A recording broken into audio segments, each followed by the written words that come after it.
Dios no hace eso. Dios quiere ser amado, pero ni lo impone y, como quiere ser amado, perdona. Hombre, porque si no perdonara, pues no nos amaría. Porque, a ver, ¿quién es impecable? Nadie. Por eso perdona, porque nos ama. El cristiano, ya en todo el antiguo Israel, cuando Dios da la Torah y da su palabra, ya ve claramente que se está prefigurando el misterio de la cruz. Volvemos a la cruz. Puedes leer, Arturo, si quieres, estos 2 párrafos de Benedicto. Dios.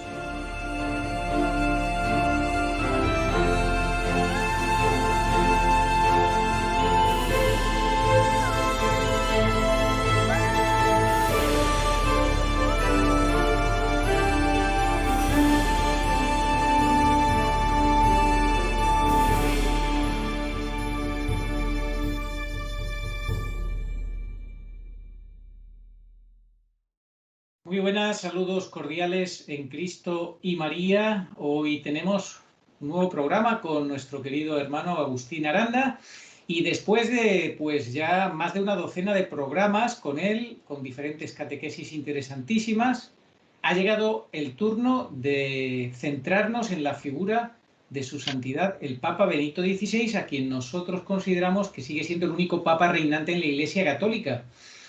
Un gran teólogo. ¿Y qué es lo que quieres resaltar en el día de hoy de su santidad Benedicto XVI? Agustín, muy buenas. Buenas tardes, Arturo. Pues hoy queremos hacer un homenaje a nuestro Papa explicando la primera encíclica de su pontificado, que fue publicada a finales del 2005, el día de Navidad, fue el primer año de su pontificado, este pontificado que dura ya 16 años. La encíclica está versada en el amor de Dios. ¿Qué puede haber mayor que el amor de Dios? Nos preguntamos. Y este gran teólogo nos explica lo que es el amor de Dios, cómo entenderlo. Yo he disfrutado muchísimo trabajando esta encíclica. Fue a instancias de un amigo mío, sacerdote, quien me propuso, oye, ¿por qué no te preparas con Arturo un programa sobre la encíclica de Benedicto? Y así lo he hecho. Bueno, el último papa, primero vamos a hacer una pequeña introducción nuestra antes de pasar a exponer la encíclica de Benedicto. Pues el último papa, que es Benedicto, el actual y el último, antes de la manifestación del anticristo, quiso que la primera encíclica de su pontificado se titulara Dios es amor, Deus Caritas Est.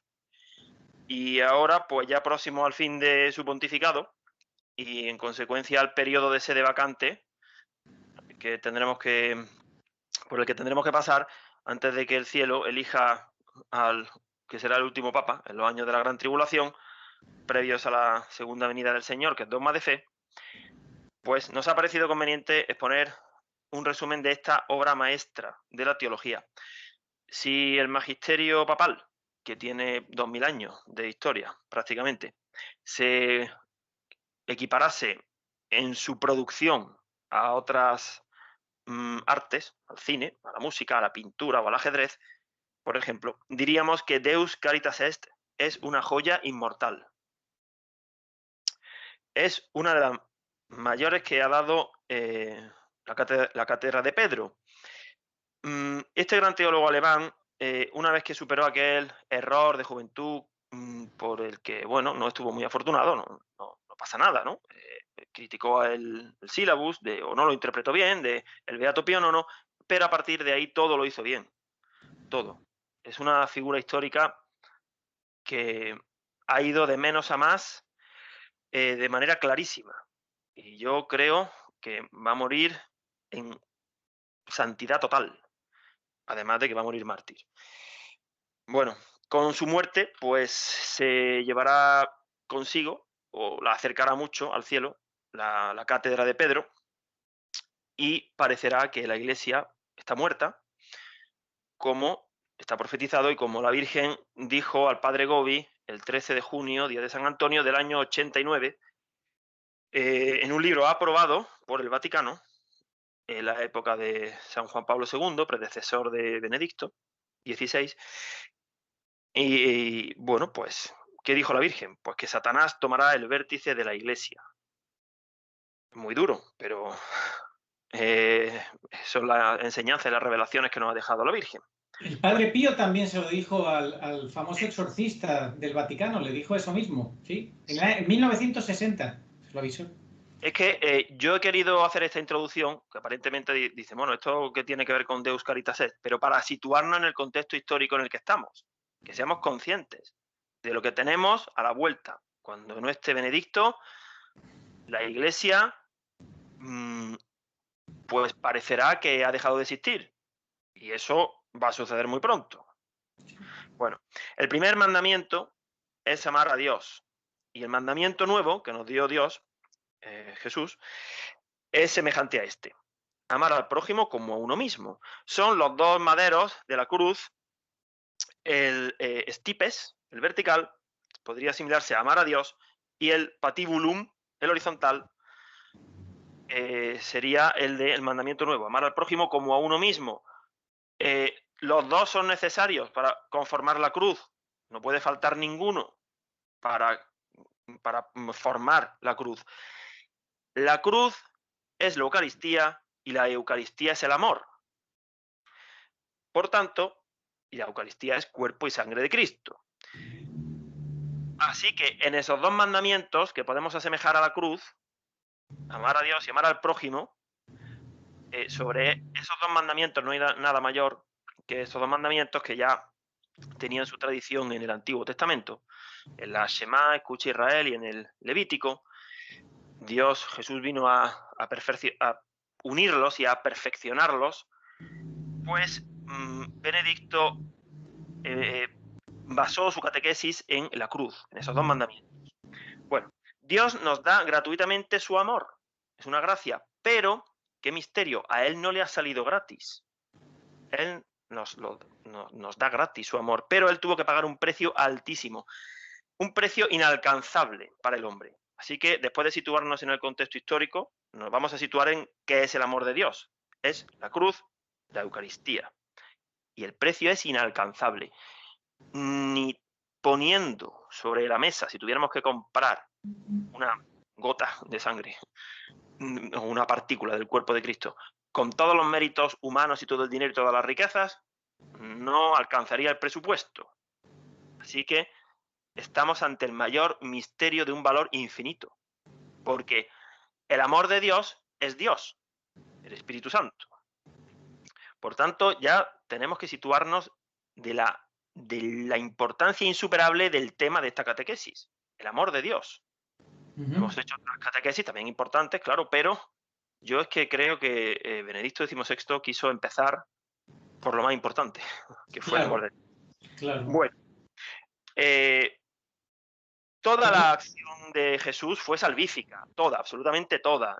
Hablamos de la cruz, pero incluso cuando le hiciera recado a la Virgen, con 10 años, y lo mandara allí a la tienda a comprar algo, pues eso también era salvífico. Lo que pasa es que el núcleo de la salvación es la cruz, pero a la cruz se llega después de una encarnación, un crecimiento como hombre que era, una predicación, así se llega a la cruz.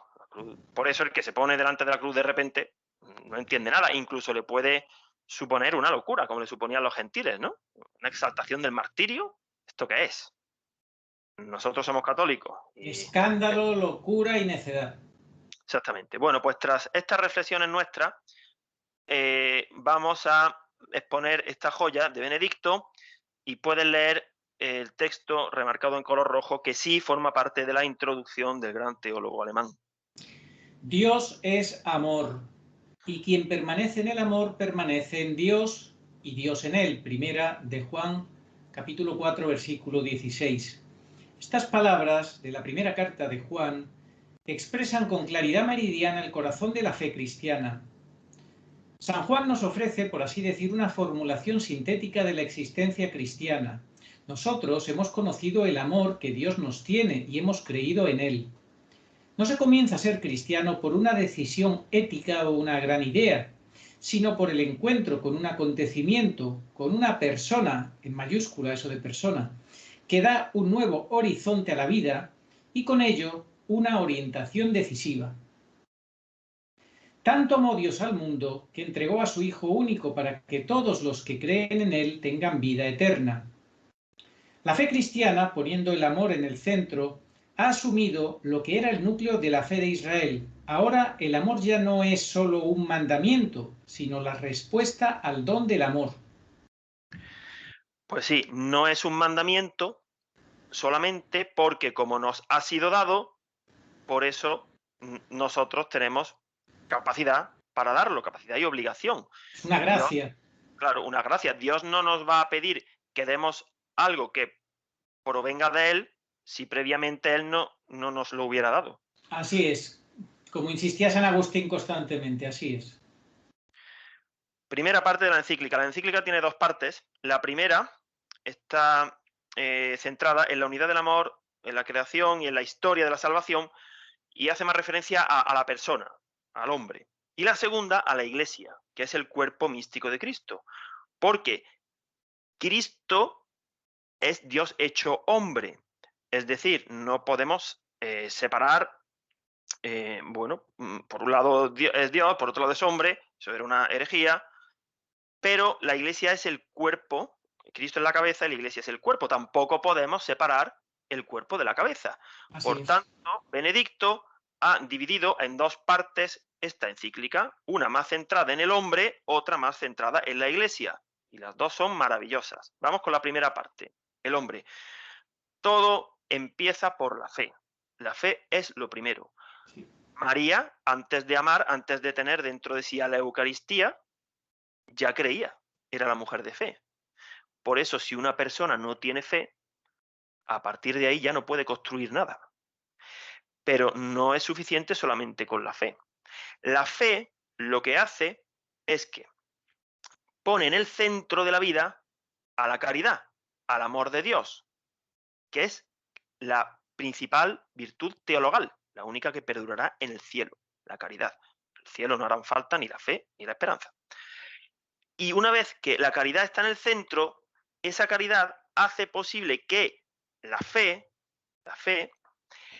purifique nuestra inteligencia y podamos realizar obras. No somos protestantes. Protestantes, pues bueno, es que no hay más que ver el desastre y el error catastrófico que tienen dentro de sí, porque su fe no pone en el centro la caridad, que es la Eucaristía. Claro, como, bueno, en esa parte son coherentes dentro de su auténtico desastre. Y entonces luego dicen, no, solamente la fe basta, sin Claro, obras.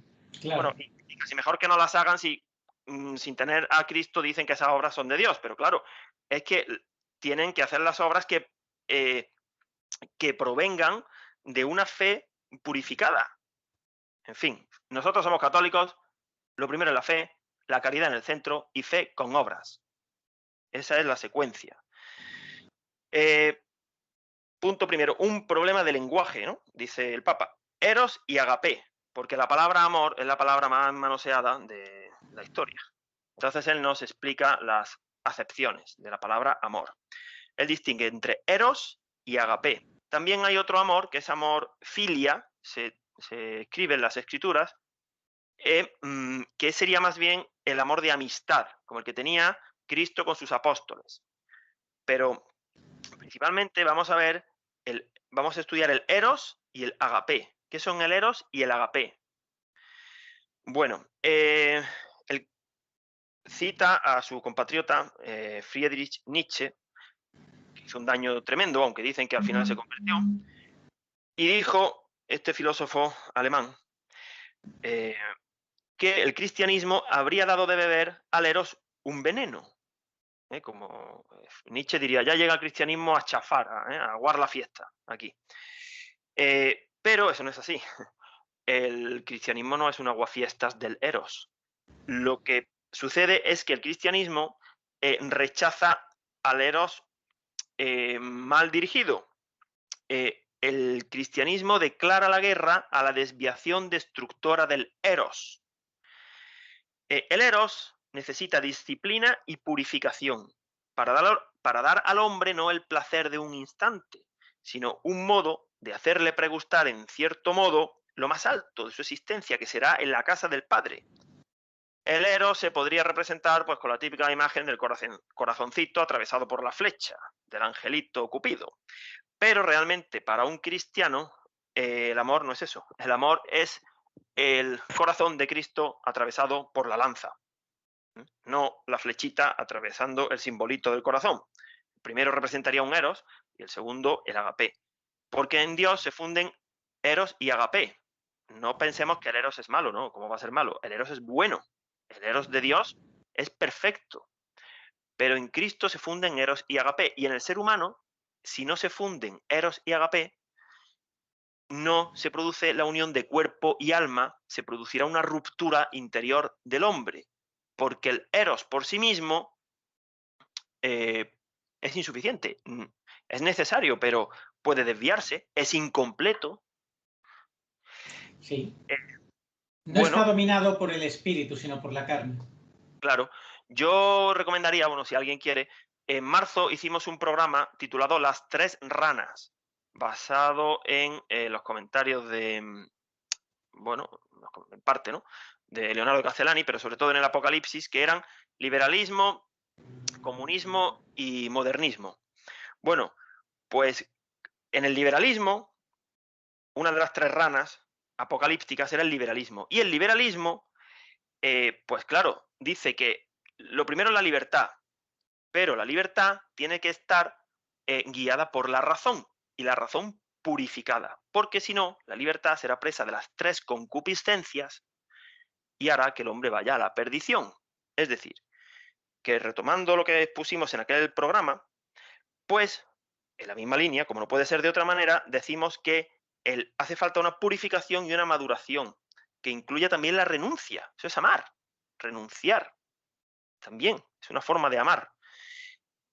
El hombre tiene que ser cuerpo y alma en unidad. Solamente cuando ambos, cuerpo y alma, se funden verdaderamente en una unidad, el hombre es plenamente el mismo. Entonces vamos a ver, el Eros. El Eros degradado termina pues en sexo, en puro sexo, y hace que, bueno, que el Eros y el hombre se conviertan en una simple mercancía, en un objeto que se puede comprar y vender. Ya eso es la pérdida total de la sobrenaturalidad a la que estamos llamados. De hecho, es un comentario mío, no es que venga en la encíclica de Benedicto. Ha habido muchísimos casos de suicidios en actores o actrices del mundo del cine pornográfico.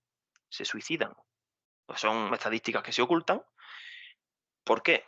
Porque, claro, entran en esa, como son totalmente mercancía, ellos mismos se acaban autodestruyendo. Primero es como que destruyen su cuerpo, pero a continuación va el alma. O sea, hay tal ruptura dentro de ellos, bueno, no solamente actores, ¿no? Los que sean presos de las concupiscencias de la carne, eh, tienen una ruptura interior. Dicen, mi cuerpo es mío, hago lo que quiero. Bueno, primero, como decía San Pablo en los Corintios, ¿qué tienes que no te haya sido dado? O sea, eso de que tu cuerpo es tuyo, no es ni tuyo, porque hasta el cuerpo con el que pecas te ha sido dado. Por tanto, venimos así, son consecuencias del pecado original. Bueno, ya lo sabemos. ¿Qué hay que hacer? Purificar el Eros. El Eros quiere remontarnos en éxtasis hacia lo divino, llevarnos más allá de nosotros mismos. En el libro del Antiguo Testamento encontramos el libro del Cantar de los Cantares, que estaba escrito situándose en el escenario de una boda del antiguo pueblo de Israel, una boda entre un hombre y una mujer. Y ahí se ve, ¿no? Ya cómo Dios, el amor de Dios, por supuesto, es algo que va mucho más allá de la corporalidad, de lo mundano, de lo terreno, que no es que sea malo, pero es insuficiente y corre el peligro de desviarse y llevarnos a la destrucción. No solamente el Eros, bueno, eso lo vamos a ver luego cuando hablemos del matrimonio. Bueno, como hay solamente un Dios, y es eterno, pues el amor más perfecto humano tiene que ser a semejanza de Dios. Es decir, ya sí estoy hablando del matrimonio, solamente uno y para siempre. Claro, por tanto, conceptos como la poligamia, bueno, o vivir en pareja, o donde no hay unión, hay desunión, porque una pareja, aunque aparentemente se lleven muy bien y convivan juntos y tengan hijos, pero si no están unidos por el sello de Dios, el sacramento del matrimonio, están en desunión. Además de que esa unión es ilícita y no es aprobada por Dios. Otra cosa, que sean una familia civil y que en esa familia pues también hay una ética, nadie dice que no, pero no es el verdadero amor de Dios. Y además con un concepto de eternidad. Por eso Dios no admite el divorcio. Porque si no se contradiría a sí mismo. Si Dios solamente es uno y es eterno, ¿cómo ha de ser el amor más perfecto de los hombres? Solamente con una persona para siempre. Así es que no es tan difícil Sí, de entender. así Hay es. personas que no están llamadas al matrimonio. No significa que no tengan esa unión, porque el eros también se puede manifestar en el amor al prójimo. Claro, el amor de Dios es tan perfecto, tan insuperable, que Dios mira con un eros totalmente purificado al pobre, al anciano, al mendigo y al pecador. Cosa que nosotros, alguien que nos esté dando la lata, nos cuesta tela marinera, mirarlo con esa mirada limpia. Dios mira así a las personas. Es decir, no vamos a decir, bueno, como Dios no se casó, Dios no tiene agape, solo tiene eros. Es que no solamente el agape es el amor del matrimonio, es la forma más excelsa. La unión de hombre y mujer, no hay nada más excelso, ¿no? Es un sacramento. Pero en Dios se unen totalmente eros y agape, de forma que podríamos decir que el eros de Dios perfecto es el amor por el pecador y el agape es su entrega máxima. Y en el hombre, nosotros tenemos que fusionar eso, nuestro eros y nuestro agape. Hay personas que no se casan, claro, no están, pero no significa que no tengan agape y que no tengan eros. Lo que pasa que es diferente al de los matrimonios. Lo típicamente cristiano sería el amor, que sería el agape, ¿no? Sería el amor descendente, oblativo, me doy, el sacrificio, el que se abaja. Sin embargo, el eros va en dirección contraria, tiende a ascender. Me gusta lo bello, me gusta lo bonito, quiero elevarme. Es una primera tendencia. Claro, cuando alguien ve el primer día de su vida a la que será su futura esposa, hombre, pues ahí todavía ese primer día no hay agape. Eso ya llegará cuando decidan contra el matrimonio y Dios lo selle, pero sí tiene que haber un eros bueno. Tiene que haber un eros bueno. De hecho, claro, esto hoy día se predica y te tachan de antiguo, pero por eso Dios no permite, por mucho que se quieran los novios, las relaciones prematrimoniales, porque no ha llegado el momento, porque eso es dar pie a que el eros se desvíe, que luego sea tu esposa. No digamos ya el adulterio, eso es peor todavía. Pero bueno, aquí aprovecho para decir una cosa que una vez un sacerdote a quien Dios tenga en su gloria me dijo, trabajaba mucho con chavales, con gente joven, y le decían, don Enrique se llamaba, pues tú, le decían al cura, pues tú no puedes estar con mujeres porque eres cura. Y él le respondía, ni tú tampoco, porque eres soltero. Y se quedaban así. ¿O qué pasa? Que tú sí puedes acostarte con mujeres. Pues Claro. tampoco, claro. Entonces, Agustín, ¿el ágape cómo lo defines? El ágape sería un amor descendente, oblativo, algo que se da, el sacrificio, la renuncia. Esto es una locura para el Claro. mundo. Y eso está todo el mundo capacitado para hacer eso. Claro, con la gracia de Dios, con la cruz, el Sí. amor de la cruz. Un amor, es un amor con dolor, con alegría. Por ejemplo, hay algunas religiones monoteístas, como son los musulmanes, que los musulmanes, pues para ellos, bueno, yo no entiendo ni quiero entender, pero por lo que sé, por lo poco que sé, en el paraíso hay deleites carnales. Ellos tienden, esa es su aspiración, ¿no? Llegar al paraíso, allí a estar con 72 mujeres, solo hombres, las mujeres no, las mujeres tendrán un buen marido allí, en fin, se montan una película. Además de que eso de estar con 72 a la vez, bueno, qué agobio, ¿no? ¿Cómo va a ser eso? Pero, claro, ahí no está Dios. Vamos a ver, si precisamente el Eros lo que tiene que hacer es purificarse y en el paraíso no hay cuerpo, ¿de dónde sacan que eso es el paraíso? Es que por eso ese Dios monoteísta, aunque nosotros tenemos un Dios monoteísta, pero que es uno y trino, Esa es otra gran diferencia, porque el Dios monoteísta de los musulmanes o de los judíos, allí él solo, mirando, viendo cómo la gente se mata, qué aburrido tiene que ser eso. El Dios trinitario es un Dios que está interactuando continuamente, Padre, Hijo, Espíritu Santo, en la unidad. Bueno, Bueno, lo que has dicho, en el paraíso solo hay espíritu, pues, o alma has dicho, no sé cómo has dicho, hasta que se unan, obviamente. sí, claro, pero cuando nuestros cuerpos, si somos dignos de tener cuerpos gloriosos, estemos en el paraíso, desde luego no va a ser para una bacanal. No, obviamente. Para eso no va a ser, ¿eh? Para estar allí con 72 mozas. No, no. No, no creo que sea para eso, vamos. No, no. No, desde luego. El amor, bueno, a ver, Dios es simple. Dios es una esencia simple. Somos nosotros los que somos muy complejos, ¿no? Que si somos hijos, que si somos padres, ahora estamos despiertos, ahora estamos dormidos, tengo un jefe, yo le doy órdenes a otro, pero Dios es simple. Entonces, el amor es una única realidad, pero sí tiene varias dimensiones, según la persona, ¿no? No es lo mismo, bueno, en el caso más inmediato, un sacerdote, una monja o un matrimonio. Bueno, la novedad de la fe bíblica. La novedad de la fe bíblica es que Dios es el creador, pero es un Dios que ama, que ama. Y este amor suyo, dice Benedicto, puede ser calificado sin duda como eros, que no obstante es también totalmente agapé. Es un Dios creador que ama. Esa es la novedad de la fe bíblica.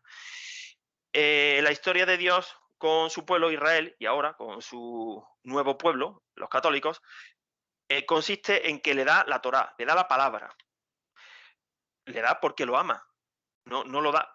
Mira qué diferencia. Es como ver la cruz como un martirio o como la gloria. O ver la palabra de Dios como una serie de prohibiciones que están puestas ahí para fastidiarte o como un signo de amor que te hacen feliz. Es que depende de cómo lo veas, ¿verdad?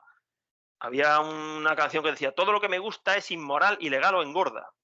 Claro, si vas por el mundo pensando que qué pena, ¿verdad? Que todo lo que me gusta es ilegal, inmoral o engorda, hombre, pues los católicos no podemos tener esa visión. Eh, Esta historia consiste en que el hombre, esto de que Dios le dé su ley, su palabra, su Torá, la palabra de Cristo, que ya después de la palabra de Cristo ya no hay otra, ya la revelación está completada, la revelación pública. Y la revelación privada lo que hace es refrendar, explicitar, pero nada nuevo, pues el hombre se experimenta a sí mismo como quien es amado por Dios y descubre la alegría en la verdad y en la justicia. ¿Qué cosa más grande puede haber que sentirte amado por Dios y experimentar esa alegría? Todo lo contrario, el que se siente desesperado y se suicida. O sea, no se siente amado por nadie, ni por sí mismo. Bueno, es un amor que perdona. A ver, Israel ha cometido adulterio. Cuando en la Biblia se habla de adulterio, siempre pensamos lo mismo, ¿no? El tema carnal. No solamente se refiere la prostitución y el adulterio al tema carnal. De hecho, se puede ser, ya lo dijo el Señor, bueno, hay un mandamiento, adúltero con la mente. Pero el adulterio es la traición a Dios, dejar de amarlo para amar otra cosa. Pues Dios, como es Dios y no es hombre, tiene un amor tan grande que perdona, puede perdonar el adulterio. Que, bueno, eso es una locura. Otras culturas, ¿qué hacen? Bueno, pues si se trata de adulterio físico, la pidan a la persona o si no, le cortan el cuello. Dios no hace eso. Dios quiere ser amado, pero ni lo impone y, como quiere ser amado, perdona. Hombre, porque si no perdonara, pues no nos amaría. Porque, a ver, ¿quién es impecable? Nadie. Por eso perdona, porque nos ama. El cristiano, ya en todo el antiguo Israel, cuando Dios da la Torá y da su palabra, ya ve claramente que se está prefigurando el misterio de la cruz. Volvemos a la cruz. Puedes leer, Arturo, si quieres, estos dos párrafos de Benedicto. Dios es la fuente originaria de cada ser. Pero este principio creativo de todas las cosas, el logos, la razón primordial, es al mismo tiempo un amante con toda la pasión de un verdadero amor. Así, el eros es sumamente ennoblecido, pero también tan purificado que se funde con el agapé, pero esta unificación no es un fundirse juntos, un hundirse en el océano anónimo del divino, es una unidad que crea amor en la que ambos, Dios y el hombre, siguen siendo ellos mismos y sin embargo se convierten en una sola cosa. El que se une al Señor es un espíritu con Él, dice San Pablo en una de sus cartas. La primera novedad de la fe bíblica, como hemos visto, consiste en la imagen de Dios. La segunda, relacionada esencialmente con ella, la encontramos en la imagen del hombre. En la narración bíblica aparece la idea de que el hombre es de algún modo incompleto, constitutivamente, en camino para encontrar en el otro la parte complementaria para su integridad, es decir, la idea de que solo en la comunión con el otro sexo puede considerarse, entre comillas, completo. Por eso abandonará el hombre a su padre y a su madre, se unirá a su mujer y serán los dos una sola carne. Génesis 2:24. Solo ambos conjuntamente representan a la humanidad completa, se convierten en una sola carne. Pues sí, punto tercero de esta primera parte de la encíclica. Jesucristo, el amor de Dios encarnado. Ya se va acercando Dios a nosotros. Primero con el Antiguo Testamento, luego con su concepción y ya nos ha dejado la Eucaristía, que es carne de Cristo. Dios nos quiere tanto que se va acercando. La mística del sacramento, que se basa en el abajamiento de Dios, Dios se abaja.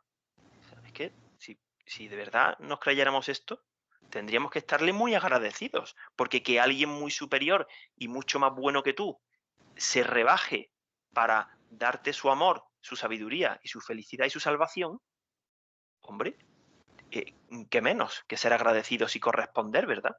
Pues la gente no, la gente lo desprecia. Pero, bueno, ¿qué hacen otros? Que están perdidísimos y van al infierno, vamos, de cabeza, como no cambien.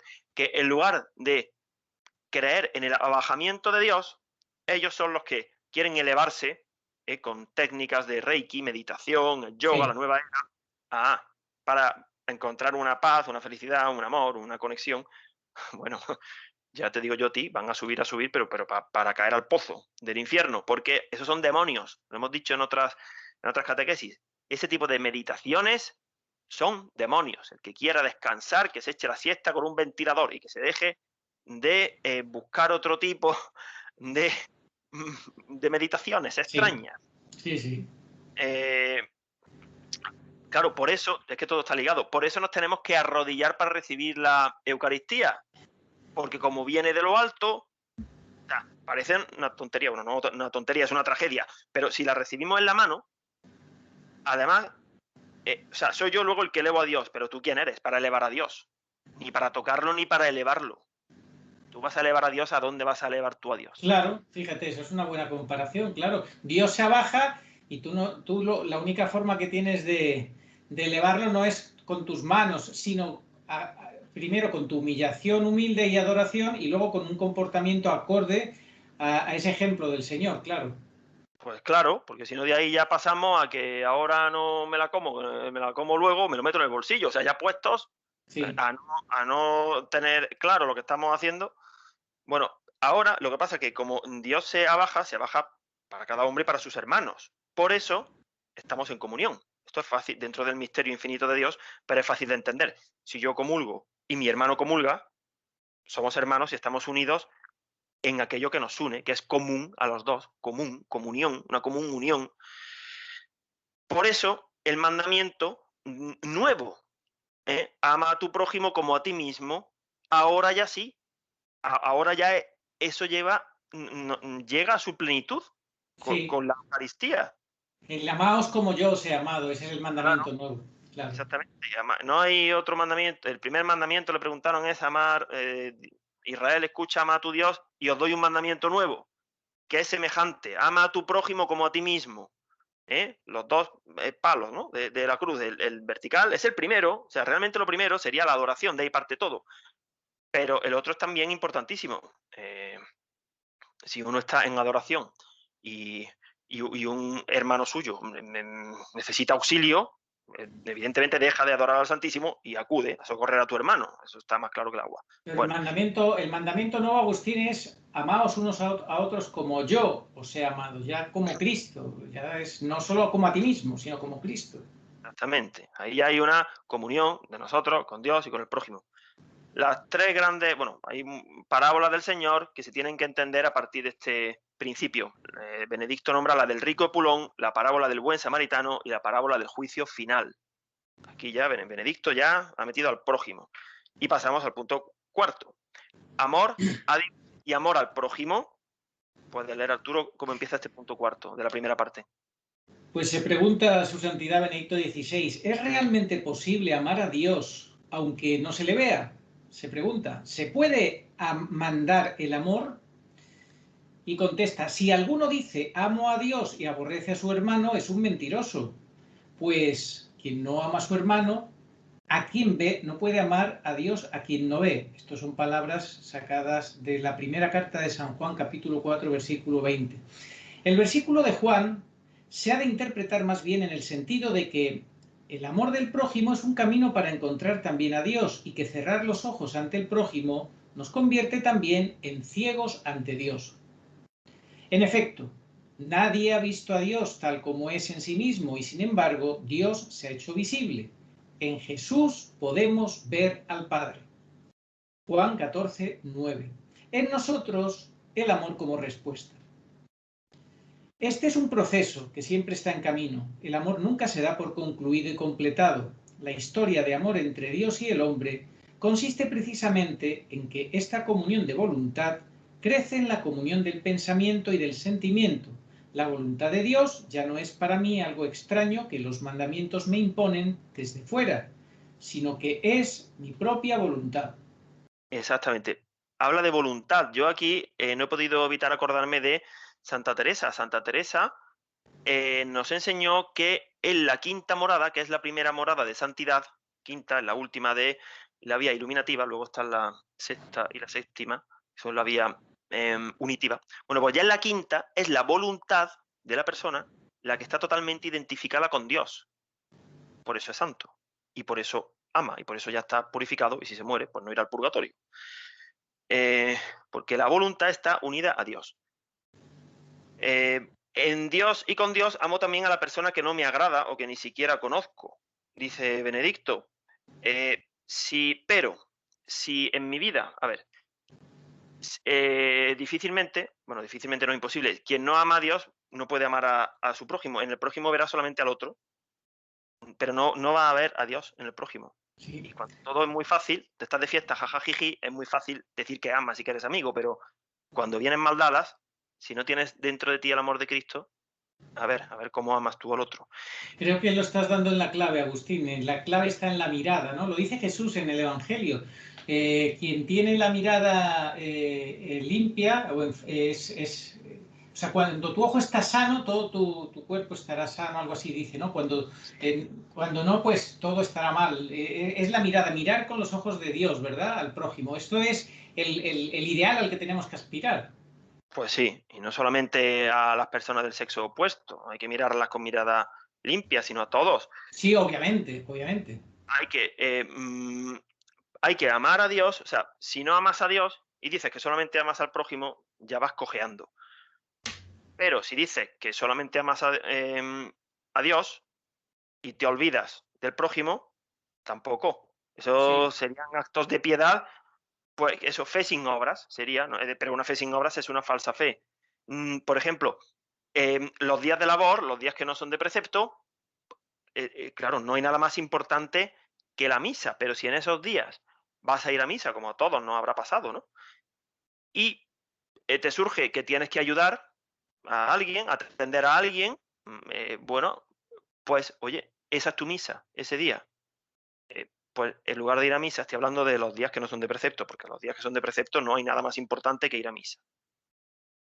Por eso el centro de la misa, o sea, la misa tiene que ser el centro del día festivo. No la dejo para la última hora cuando venga de la Claro, playa y si claro. no me da tiempo, no. Tienes que estructurar el día del Señor o el día de precepto.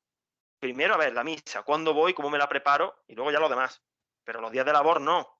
O sea, no. Si el que pueda, bendito sea Dios, ¿no? Que tiene esa suerte. Pero por eso el prójimo no puede decirle un miércoles, si te piden ayuda, lo siento, me voy a misa, ahí te la apañe, y el otro ahí sufriendo, ¿sabes? Claro, claro. Tienes que ayudarle. Santa Teresa de Calcuta imponía a sus monjas 3 horas al día de adoración, para de ahí, el palo vertical, sacar el amor a los demás. Sí, Y sí, ahora, sí, sí. ella decía que la mayor ofensa a Dios, o que era una auténtica temeridad y algo dolorosísimo, era tocar el cuerpo de Cristo, comulgar en la mano. Ella, el cuerpo de Cristo, lo tocaba en los llagados, los Así es, enfermos, los niños abandonados, los que hedían. así Ahí es. tocaba a Cristo, pero ella no tocaba a Cristo en la mano. Y nosotros, que no le llegamos ni a la altura de las zapatillas a Santa Teresa de Calcuta, vamos a querer tocar a Dios, ¿no? Y luego me olvido del prójimo. Pues menudo camino que Sí, llevamos. sí, sí, ella exactamente, ella tocaba a Cristo en los más pobres y más llegados y como tú has dicho, y sin embargo no advertía mucho, insistía mucho en esto que acabas de decir, que qué absurdo, ¿verdad? El comportamiento de los humanos, ¿verdad? Estamos bastante perdidos. Bueno, Claro, porque no tienen agape, tienen, pues yo no sé lo que tienen. Quien no ame a su hermano y no ame a Dios ya puede ir a todas las cofradías, hermandades o tener una medalla, que será una religiosidad, una cáscara, y luego sí, las misas covidianas, eso ya es para otro capítulo, las misas covidianas. Bueno, para otro pues capítulo. Pero entonces, tampoco podemos decir que los actos de piedad y las oraciones no valen. Claro que sí, agradan mucho a Dios y hay que hacerlas, ¿eh? sí, Vamos a la segunda parte. Cáritas. La segunda parte se llama El ejercicio del amor por parte de la Iglesia. Ahora, el teólogo se centra en la Iglesia. A ver, dice el punto 1, se titula así: La caridad de la Iglesia como manifestación del amor trinitario.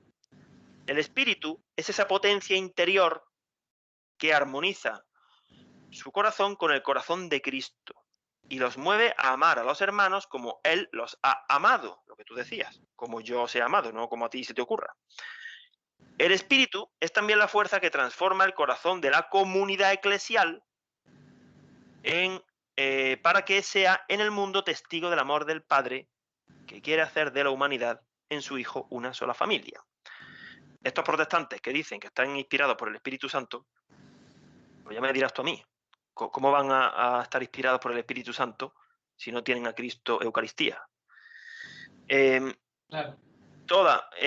Dice, toda la actividad de la Iglesia es una expresión de un amor que busca el bien integral del ser humano, busca su evangelización mediante la palabra y los sacramentos. Empresas tantas veces que es muy heroica, ¿no? No es fácil. Y busca su promoción en los diversos ámbitos de la actividad humana. La Iglesia es algo vivo, ¿eh? Es algo vivo. Pero no salí fuera, hagan lío, como dice Bergoglio. Eso. Bueno, porque vamos a ver qué no es la Iglesia, ¿eh? Y parece que la Iglesia Sí. es cualquier cosa. Eso es importantísimo, ¿no, Agustín? Que nos expliques qué no es la Iglesia. Pues, ¿qué no es la Iglesia? Vamos a ver, ejemplos concretos. Y muy dolorosamente podemos decir que muy recientes. No es la Iglesia católica si va a aprender de las culturas indígenas. Véase, sínodo amazónico. No es la Iglesia católica si tiene como objetivo vivir en armonía con la naturaleza. Véase, bueno, no se vea, ¿no? Pero digo, Laudato Si, la otra encíclica de Bergoglio. Eh, si dice, no es Iglesia, si dice que la antigua alianza, la de Dios con el pueblo de Israel, no ha sido derogada. Eso está dicho, esa herejía, como un castillo, en Evangelii Gaudium. No es Iglesia si pisotea 3 sacramentos, permitiendo la comunión de los adúlteros. Amoris Leticia. No es Iglesia si dice que todos somos hermanos, fratelli tutti, como maravillosamente, muy analíticamente demostró Juan Suárez Falcó. Yo no conozco a este autor, en la página Como vara de almendro. Me parece una página buenísima. Tiene Sí, unos escritos. Hay que leer a Juan Suárez Falcó y a otros autores en la página Como vara de almendro. muy, muy recomendable, totalmente de acuerdo. Sí. Y tampoco es Iglesia, por ejemplo, apoyar el apostolado LGTBI del jesuita James Martin, a quien Bergoglio, de su propio puño y letra, escribió Sí, diciéndole que su apostolado tiene el estilo de Dios. sí. Madre mía. Eh, la Sí, loca esta de James Martin. es que Eh, se olvida Bergoglio que el estilo de Dios es llamar a la conversión constantemente. claro, hombre, no, porque para convertirse requiere, pues, ser iglesia. Y como esta es la falsa iglesia, todo este magisterio falso es el que no es de la iglesia, y por eso lo explicó el único vicario de Cristo, el Papa Benedicto. en esa falsa iglesia no está el Espíritu de Cristo. Ya está. Porque la verdadera Iglesia Católica es una cadena de envíos. Está fundada en que Dios Padre envía a Dios Hijo envía a Dios Espíritu Santo y Dios Espíritu Santo santifica, guía y envía a la Iglesia. Si esa cadena de envíos el hombre trata de romperla o cambiarla o hacer allí una ensaladilla rusa y añadir lo que se le ocurra, eso no es la Iglesia Católica. ¿eh? Así que mucho cuidado en no caer en la falsa iglesia. Porque Sí, si alguien va vestido de blanco y un vestido de papa, disfrazado de papa, no por eso es papa. Bueno. Esa falsa iglesia de la que nos advirtió magníficamente Monseñor Fulton Sheen. Me ha llamado la atención esto que tú decías, si quieres comentar un poquito más, hablando de qué no es la iglesia, cuando has dicho no es iglesia católica si va a aprender de las culturas indígenas, por ejemplo el sínodo amazónico, porque pone todo el peso en eso como si la iglesia lo principal fuera aprender más que ser maestra. La iglesia es madre y maestra, pero alguno dirá, hombre, tampoco es que me haya dicho que expresamente hay que ir a aprender de los indígenas, pero es que no puede aprender nada, esto no es llegar a un acuerdo, yo pongo un poquito, tú pones otro poquito, el Señor no vino aquí a aprender de nadie, a ver, ¿de quién va a aprender Dios? El Señor vino como maestro a enseñar a Él, no Claro. allí a pedir consejos. De hecho, cuando a sus discípulos le hacía preguntas, no sé, ¿cuántos panes tenemos? O que, no es que preguntara porque no supiera, sino para instruirlos. Es decir, a Dios no hay que darle ideas. Así que eso de ir por allí a fusionarse con el primero que pase, ya me dirás. Esos son demonios. La evangelización de España, anda que si Hernán Cortés y los suyos hubieran llegado allí a poner en común su fe y sus conocimientos con aquellos salvajes endemoniados, Claro. ya me dices tú a mí. Claro, lógicamente estaban endemoniados pues porque adoraban a demonios, porque en su ignorancia, al no conocer a Cristo, los pobrecitos ¿qué iban a hacer? Estaban presos, necesitaban ser liberados, lógicamente, como todos. Sí, sí, si es que la conquista de América en algunas partes fue más exorcismo que conquista, vamos. Bueno, no nos desviemos. La caridad como tarea de la Iglesia. El punto 2, lo puedes leer, Arturo. También la Iglesia, en cuanto comunidad, ha de poner en práctica el amor. Lucas nos relata esto: enseñanza de los apóstoles, a la comunión, a la fracción del pan y a la oración. La Iglesia, desde el inicio, contó con el ministerio diaconal. Debían ser hombres llenos de espíritu, con mayúscula espíritu, y de sabiduría. Hechos 6, del 1 al 6. Con el paso de los años y la difusión progresiva de la Iglesia, el ejercicio de la caridad se confirmó como uno de sus ámbitos esenciales, junto con la administración de los sacramentos y el anuncio de la palabra, practicar el amor hacia las viudas y los huérfanos, los presos, los enfermos y los necesitados de todo tipo. Pertenece a su esencia tanto como el servicio de los sacramentos y el anuncio del Evangelio. La Iglesia no puede descuidar el servicio de la caridad, como no puede omitir los sacramentos y la palabra. Pues sí, la caridad como tarea de la Iglesia, eso es lo primero. Aquí el Papa nos pone este ejemplo, nos trae a la memoria la figura del diácono Lorenzo, martirizado en el año 258. Este diácono, bueno, pues brevemente la historia fue que el Imperio Romano tenía una gran crisis económica y como tampoco es que le tuviera mucho aprecio a los cristianos que se diga, los mataban a la más mínima que pudiera, entre persecución y persecución, pues los extorsionaba.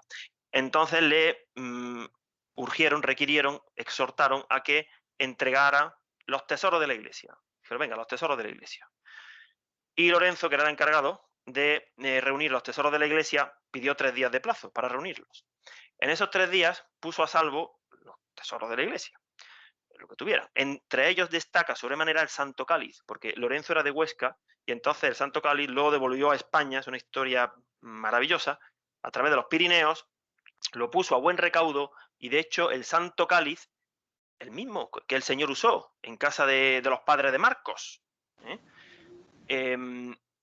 pues el Marcos el Evangelista, que no era un muchacho y no era todavía, o sea, era de los 12. Bueno, pues ese mismo cáliz lo usó Benedicto en julio del 2006 en el encuentro de las familias en Valencia, España.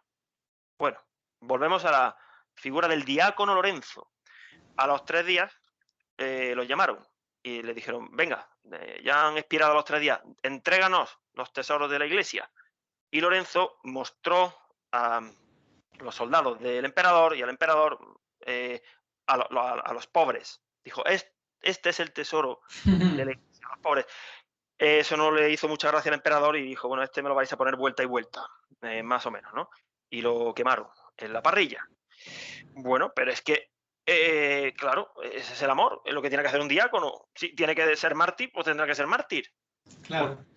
Y bueno, puso a salvo los tesoros y a la gente, avisó a todo el mundo y él se sacrificó. La iglesia tiene una triple tarea, la palabra, los sacramentos y la caridad. Y si se aparta de eso ya no es iglesia, que son la palabra, es el querigma, los sacramentos, la liturgia y el servicio de la caridad, la diaconía. La iglesia es la familia de Dios en el mundo. Igual que la familia formada por hombre y mujer es la iglesia doméstica.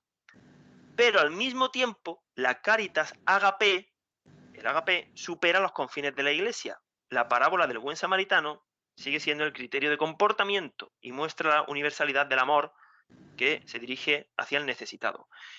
Y de la carta a los Gálatas, dice San Pablo, mientras tengamos oportunidad, hagamos el bien a todos, pero especialmente a nuestros hermanos en la fe. Esto es muy importante, Agustín.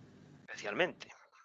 Esto es muy importante porque esto se olvida, por ejemplo, en estos servicios de Cáritas de las parroquias y Cáritas diocesana y todo esto, ayudar a todo el mundo sin dar preferencia a los hermanos en la fe, sin anunciar también la fe, la salvación y demás. Y eso ya es distorsionar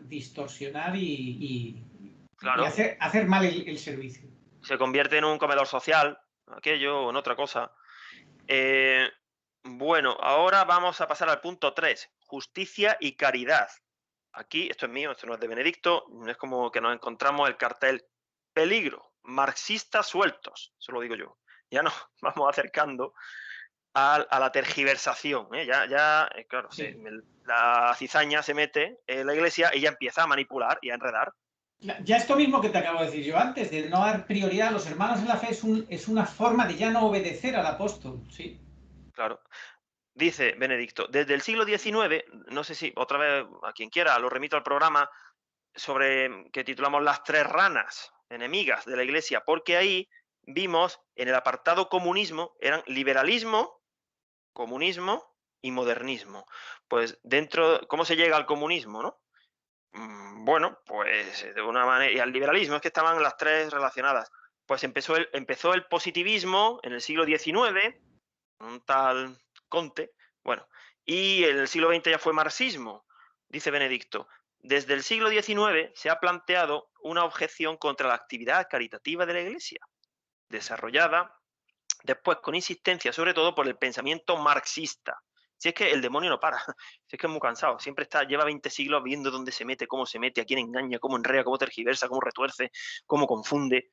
Ningún siglo. Ha habido épocas mejores y peores, pero es que no para, ¿eh? Y ahora Sí. ya está desatado, Sí. ya está por todos lados. Y ahora a pecho y a cara descubierta. Ahora se esconde en el descaro, como digo yo. No, claro. Por ejemplo, antes el que era, se decía, por ejemplo, el que era muy, o sea, fariseo, pues bueno, se escondía bajo una religiosidad. Pues si es que ahora ya van barra libre ya, que cada uno diga lo que quiera, prácticamente. Sí. Bueno, y los enemigos que estaban infiltrados pues disimulaban, ¿verdad? Pero ahora ya no. Ya ni se molestan. Dice el marxismo, los pobres no necesitan obras de caridad, sino de justicia. Las obras de caridad, la limosna, serían en realidad un modo para que los ricos eludan la instauración de la justicia y acallen su conciencia, conservando su propia posición social y despojando a los pobres de sus derechos. En lugar de contribuir con obras aisladas de caridad a mantener las condiciones existentes, haría falta crear un orden justo en el que todos reciban su parte de los bienes del mundo. Toma ya. Y por lo tanto ya no necesiten las obras de caridad. Se debe reconocer que en esta argumentación hay algo de verdad. Puede haber algo de verdad. Si das de lo que te sobra, había una película española de tiempo de Franco que se llamaba Plácido, que estaba basada en Siente a un pobre a su mesa. Era, bueno, se metía con esa aristocracia que para justificarse sentaban allá a un pobre, en fin, haciendo el ridículo. Hombre, eso está mal, ¿no? Porque, pero claro, se debe reconocer que en esta argumentación hay algo de verdad, pero también bastantes errores. Y ahora vas a citar un montón de encíclicas en las que ya la Iglesia ha dejado claro que sí, se necesitan obras de caridad, que, hombre, que no sean farisaicas. O sea, que la caridad es lo primero. El magisterio pontificio aclaró y corrigió esos errores con la encíclica Rerum Novarum de León XIII. Siguió con la encíclica de Pío XI, cuadragésimo anno, en 1931. En 1961, el beato Papa Juan XXIII publicó la encíclica Mater et Magistra. Bueno, ya le llaman santo, ¿no? A este papa, ¿no? Bueno, esto lo tendrá que confirmar la Iglesia en su momento. Publicó la encíclica Mater et Magistra, mientras que Pablo VI en la encíclica Populorum Progressio 1967 y en la Carta Apostólica Octogésima Adveniens 1971. Mi gran predecesor, dice Benedicto, Juan Pablo II, nos ha dejado una trilogía de encíclicas sociales: Laborem Exercens 1981, Solicitudo Rei Socialis 1987 y Centesimus Annus 1991. Pues sí, Benedicto cita a sus predecesores, no como Bergoglio, que casi siempre se autocita a sí mismo. Sí, totalmente. Un detalle también a tener en cuenta. Bueno, vamos a ver dos situaciones. Donde dice, para definir con más precisión la relación entre la justicia y la caridad, aquí Benedicto nos va a explicar cómo hay que armonizar justicia y caridad. Y va a desarmar a los que no tienen caridad, pero también a todos estos progres marxistas que quieren vivir solo de justicia social. Hay que tener en cuenta, el orden justo de la sociedad y del Estado es una tarea principal de la política. La política, los políticos son los que hacen las leyes de derecho administrativo. O sea, la Iglesia no está para hacer derecho administrativo, mercantil, penal, ¿no? Laboral, sí. Exactamente. La justicia es el objeto y, por tanto, también la medida intrínseca de toda política. La pregunta del millón: ¿qué es la justicia? Este es un problema que concierne a la razón práctica. Fíjate, ¿cómo lo ve? ¿Cómo lo ve Benedicto? De la justicia te remite a la razón. Y ahora te dice, pero para eso la razón ha de purificarse constantemente. La razón es la que guía nuestra libertad. Porque si la libertad no está guiada por la razón, apague y vámonos. Cae presa de las tres concupiscencias del alma. Pero, además de eso, la razón tiene que ser purificada. Y para ello, las tres potencias del alma, memoria, entendimiento y voluntad, tienen que ser elevadas por las virtudes teologales: fe, esperanza y caridad. Y entonces ya la fe y la política se encuentran. Ese es el proceso. Claro. Aquí Benedicto lo explica perfectamente. Porque si no dices qué es la justicia, como yo me he acordado, Pilato preguntó, cuando estaban en el pretorio, dijo el Señor, todo el que es de la verdad escucha mi voz. Y dijo Sí. Pilato, ¿qué es la verdad? Y se dio media vuelta, no quería oírla. Era el juez inicuo que no quería saber lo que era la verdad, porque no quería razonar, porque para razonar rectamente tenía que poner su memoria, entendimiento y voluntad al servicio de las virtudes. Allá no, ya cortamos. Sí, al Entonces, servicio claro, de la verdad. Claro, ya cualquiera dice que es la justicia, que es la que es la verdad, que es el amor, ya todo el mundo, ¿no? Como los protestantes, pues yo lo digo, ¿tú qué vas a decir? Esa es la Iglesia, madre y maestra, guiada y asistida por el Espíritu Santo, quien enseña. Nosotros tenemos que aprender de la Iglesia, no llegar nosotros a, como se está haciendo ahora, a echar por tierra al magisterio de la Iglesia para poner algo incomible, infumable y una mamarrachada de documentos uno detrás de otro heréticos. Pues fíjate lo que dice el Papa Agustín. En este punto política y fe se encuentran, y tú escuchas luego a los políticos, cuando yo he escuchado en algunas elecciones que les preguntan sobre Dios, y todos presumen de ser ateos prácticamente. Ya me dirás entonces qué política van a hacer. Pues sí, o agnóstico, ahora mola mucho decir soy agnóstico, queda así como muy modernito decir que eres agnóstico. Ya. La doctrina social de la Iglesia argumenta desde la razón purificada y desde el derecho natural. sea, para saber qué hay dentro de una mujer embarazada está el derecho natural. De hecho, por eso existe la ley del aborto. Porque si tú lo dejas, no sale un paraguas, sale un ser humano. O sea, está el derecho natural. Bueno. Y, bueno, la justicia, claro, ¿qué es la justicia? Yo no he podido evitar acordarme de las apariciones aprobadas por Benedicto XV, el siglo pasado, de Nuestra Señora del Espino, en Chauchina, Granada, España, y dijo la Virgen: vamos al cementerio a orar por los desgraciados que no temen la justicia de Dios. La justicia del hombre tiene que ser la justicia de Dios. Y si no, eres un desgraciado. Lo dice la Virgen. Bueno, pues la Iglesia no debe ser quien haga política, pero debe insertarse en la vida política a través de la argumentación racional y debe despertar las fuerzas espirituales sin las cuales la justicia, que siempre exige también renuncias, o sea, esto cuesta, esto, claro, hay que hacer esfuerzos. Por ejemplo, no se puede complacer a todo el mundo. Pues no se puede complacer a la chapita 2030 esa. Que, bueno, mejor no hablemos de eso. Sí. La sociedad justa no puede ser obra de la Iglesia, sino de la política. La política es la que tiene que hacer una sociedad justa, pero como no se nutra de la Iglesia, no va a poder. Va a ser una sociedad injusta. Por mucho que democráticamente se aprueben leyes. ¿Leyes qué ley? La de cambio de sexo, la del aborto, la del divorcio. ¿Qué ley? La del laicismo, que quieren quitar hasta las cruces en los hospitales, no sea que el que se está allí muriendo vea una cruz.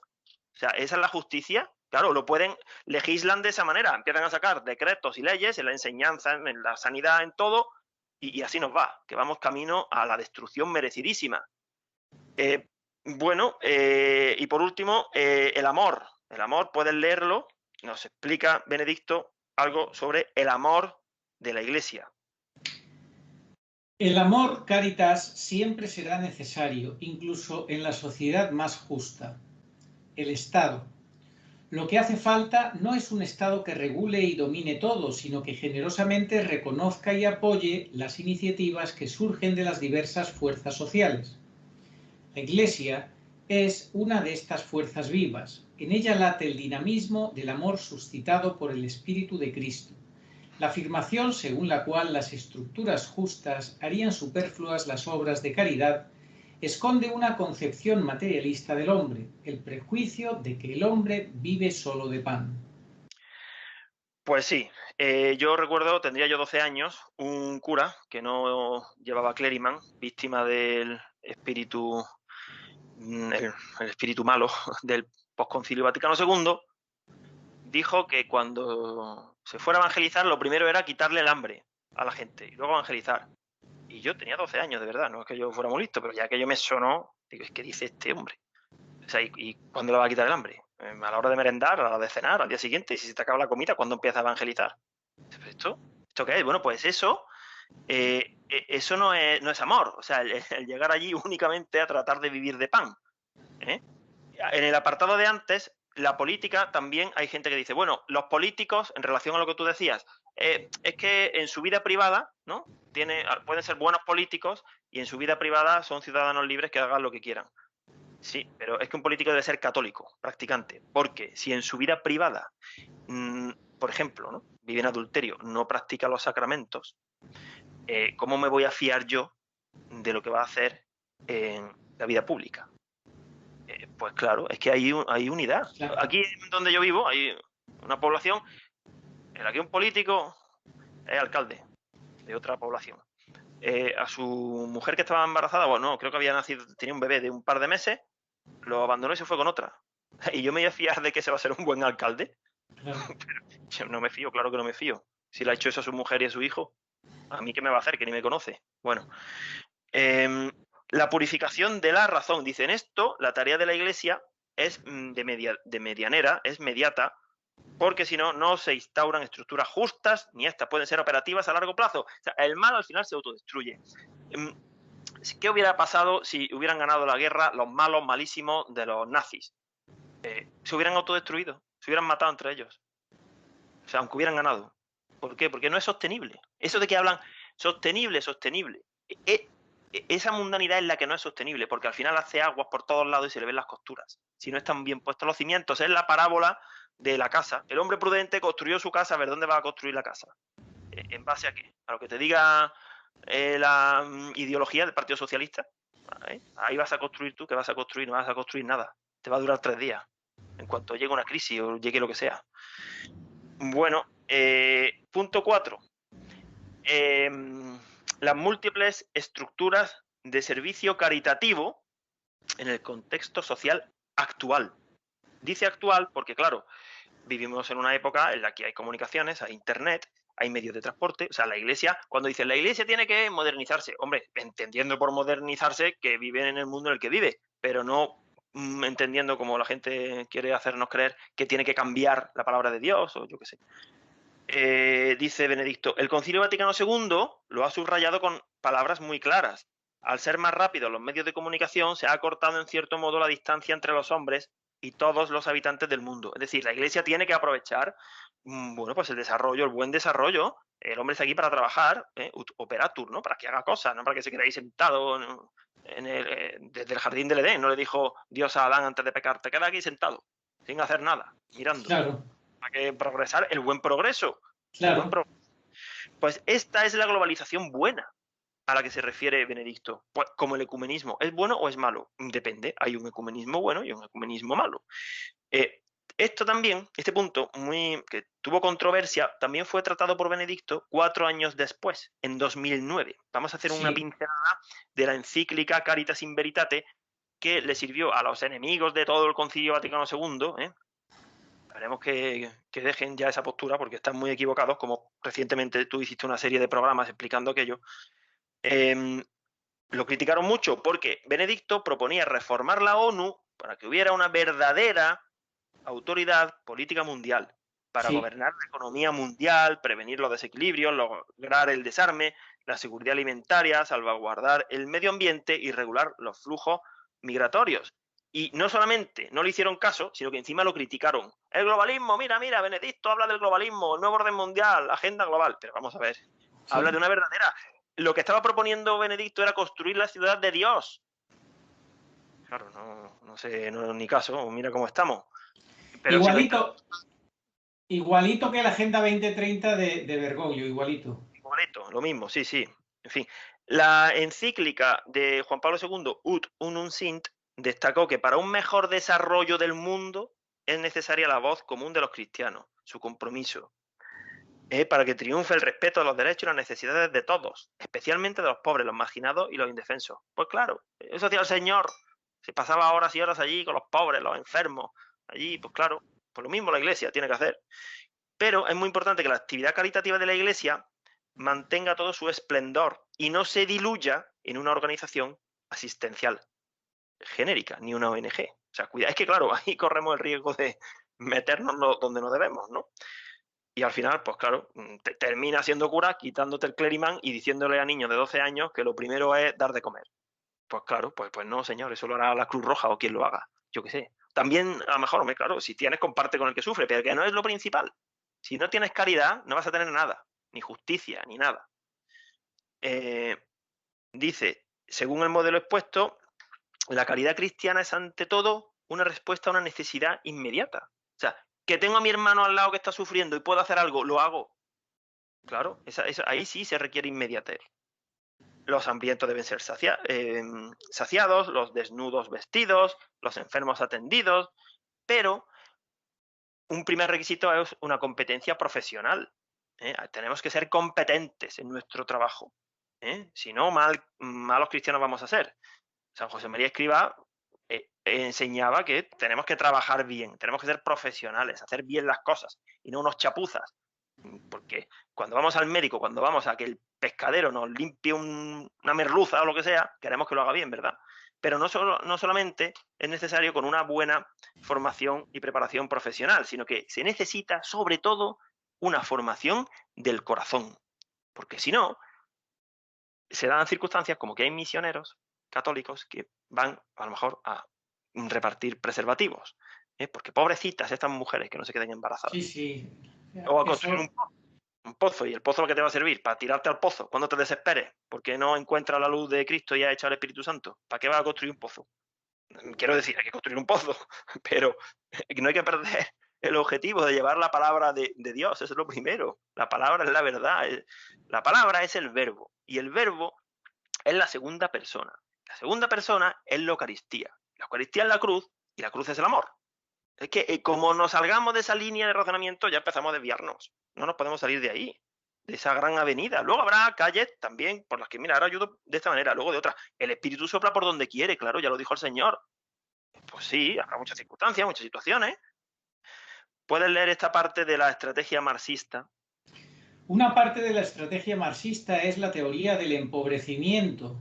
Quien en una situación de poder injusto ayuda al hombre con iniciativas de caridad, afirma, se pone de hecho al servicio de ese sistema injusto, haciéndolo aparecer soportable, al menos hasta cierto punto. Se frena así el potencial revolucionario y por tanto se paraliza la insurrección hacia un mundo mejor. El contraargumento a esta estrategia marxista es que a un mundo mejor se contribuye solamente haciendo el bien ahora y en primera persona, con pasión y donde sea posible, independientemente de estrategias y programas de partido. El programa del cristiano es un corazón que ve. Este corazón ve donde se necesita amor y actúa en consecuencia. Pues sí, un buen lema para una campaña electoral de un partido católico, ¿no? Un corazón que ve. Pues sí, es muy contundente, ¿no?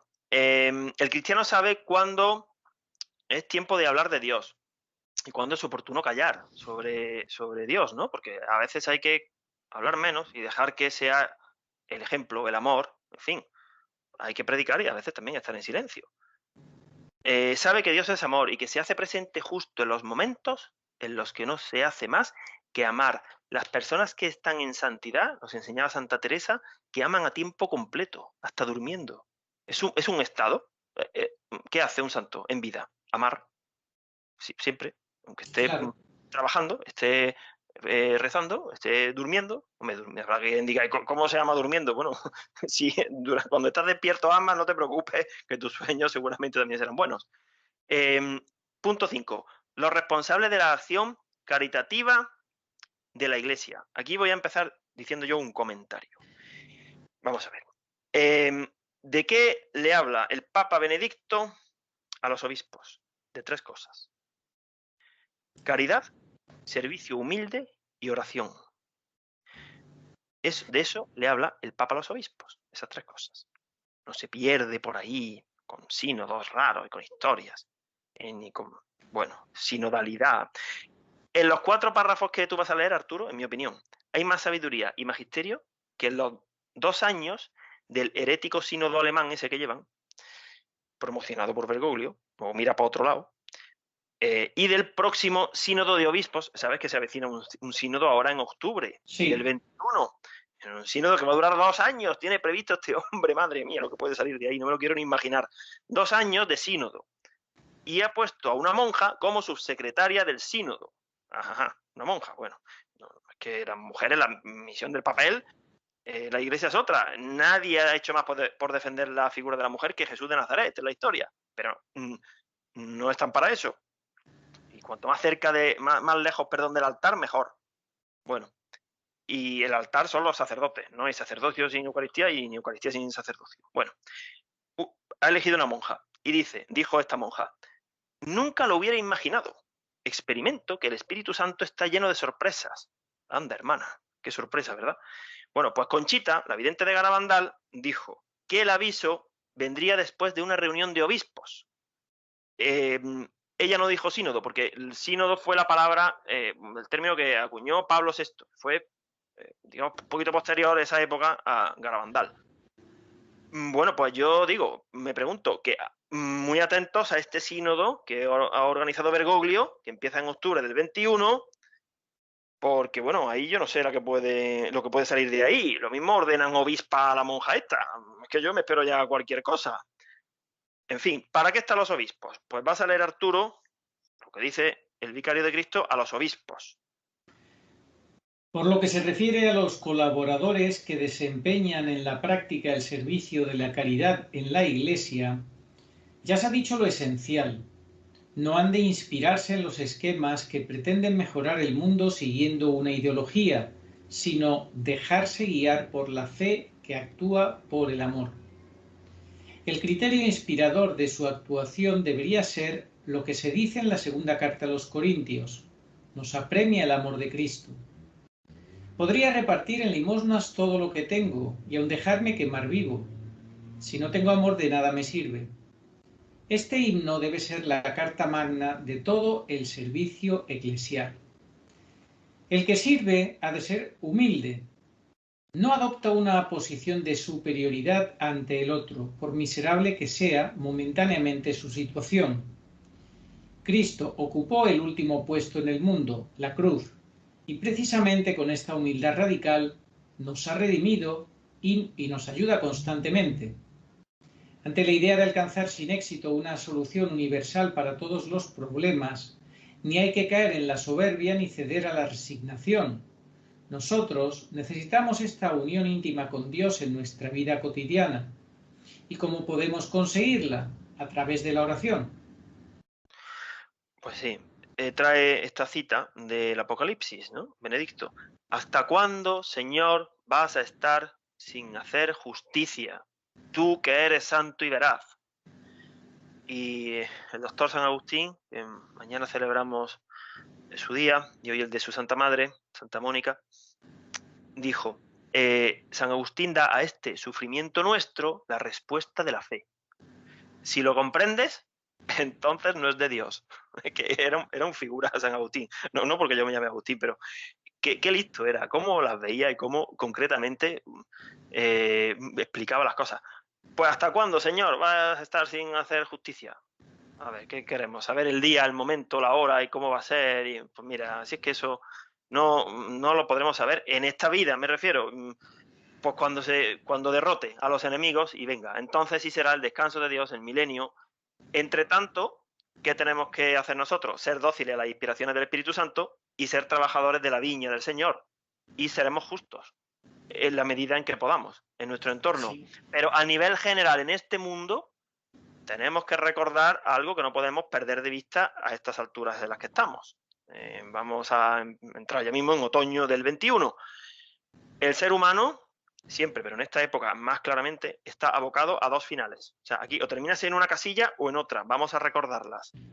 O en el éxito extrahistórico de Cristo y sus salvados, que vendrá después de la gran tribulación, o en el fracaso mundano intrahistórico de los hombres. Que nadie pierda el tiempo en tratar de ser partícipe de un éxito terreno para empalmar con la venida del Señor y apuntarse al otro éxito. Que no, que eso no es así. Así que tratar de hacernos preguntas, Señor, ¿y esto cuándo se va a resolver? Aquí en la tierra, ¿qué día? Oye, mira, nosotros a lo nuestro y ya vendrá. Como dice la palabra de Dios en el apóstol, mis pensamientos no son vuestros pensamientos, son más altos, y mis caminos no son vuestros caminos, mis pensamientos tal. Es así. Totalmente.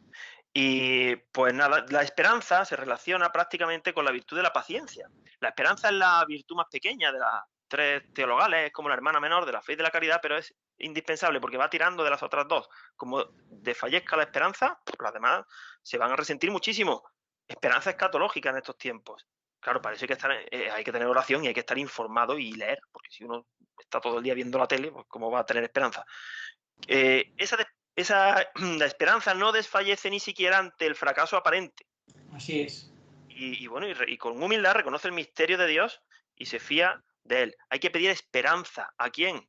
Nadie mejor que a la Virgen, a Nuestra Señora de la Esperanza. Madre, dame esperanza. Porque esto es muy duro, hay que ser constante. Estamos como que no nos falte la esperanza. La memoria nuestra tiene que ser purificada por la esperanza. ¿Qué es la memoria? Bueno, ya sabemos lo que entendemos, que si quiero leer aquí, quiero leer allá, mira lo que pasó, mira, vamos a ver. Ahora voy a citar esto se me ha ocurrido ahora mismo, la obra maestra de la literatura argentina, como decía el gaucho Martín Fierro. Si es que no hay que saber tantas cosas, mejor que saber muchas cosas es saber cosas buenas.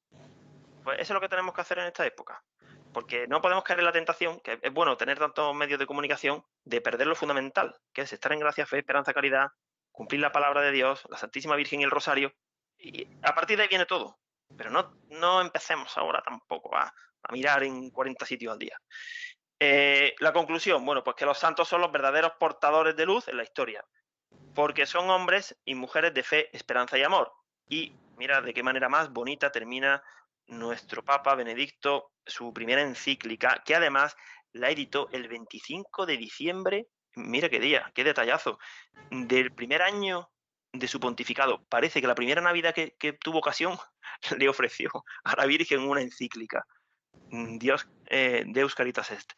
Qué contraste, ¿no? Con las declaraciones de Bergoglio la Navidad del año pasado. Sí. El día de Navidad no había otro, cuando dijo que la esperanza del mundo son las inyecciones, sí. Está de moda, que vamos a hablar en otro programa luego, Sí. porque aquí no se puede hablar de eso. Bueno, el Magnificat es un retrato del alma de María, ese corazón traspasado de amor. Está completamente tejido por los hilos tomados de la Sagrada Escritura, de la palabra de Dios. Nadie mejor que ella para ser madre del Verbo. Era el lugar perfecto para que el Verbo se encarnara, porque ella ya guardaba y vivía de la palabra de Dios, la hija de Sión.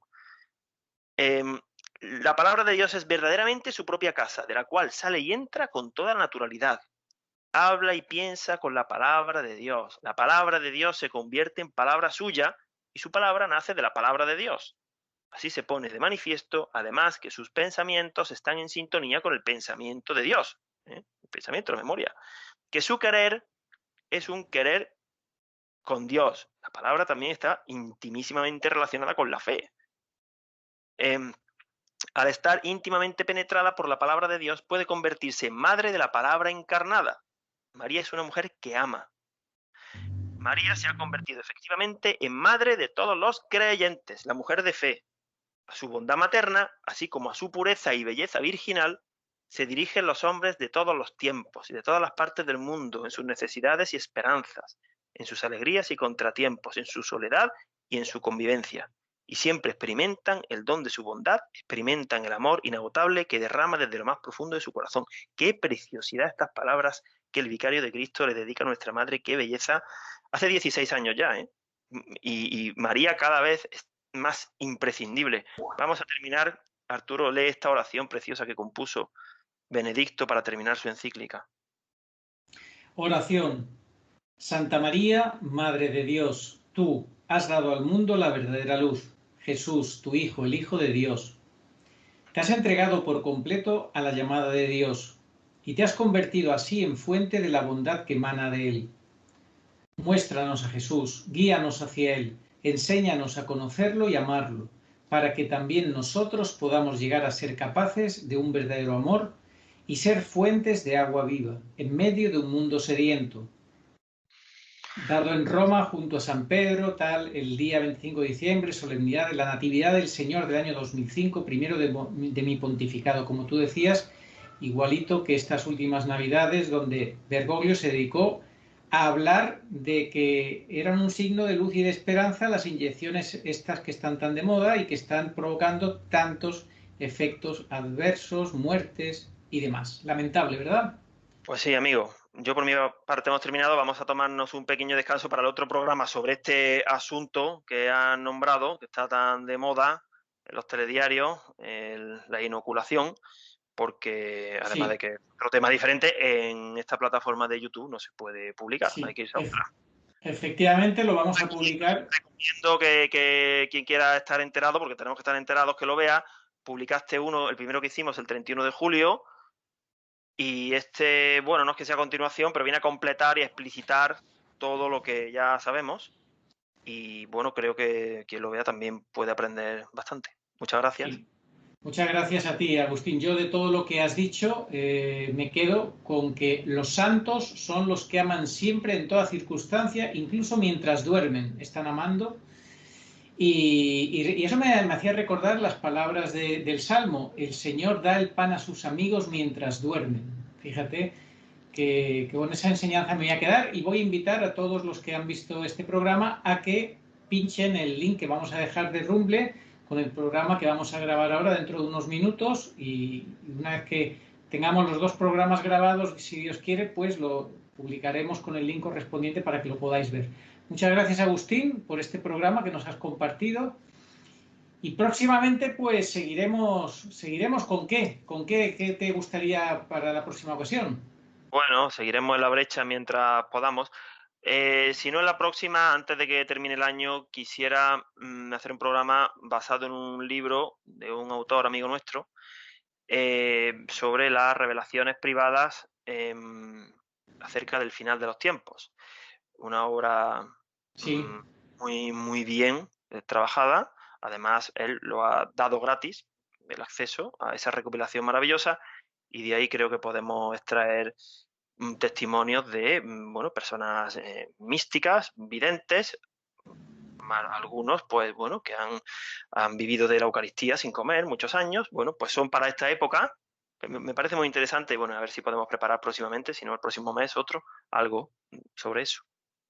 De acuerdo, Agustín, muchas gracias. Acabamos como siempre con la oración a Nuestra Señora de todos los pueblos. Señor Jesucristo, Hijo del Padre, manda ahora tu Espíritu sobre la tierra, haz que el Espíritu Santo habite en el corazón de todos los pueblos, para que sean preservados de la corrupción, de las calamidades y de la guerra. Que la Señora de todos los pueblos, que un día era María, sea nuestra abogada. Amén. Oh María, sin pecado concebida, Rogad por nosotros que recurrimos a vos. Amén. que Dios te bendiga, Agustín. Muchas gracias a ti y a toda tu familia que te apoya en esta lucha titánica. Muchas gracias, Arturo. A ti.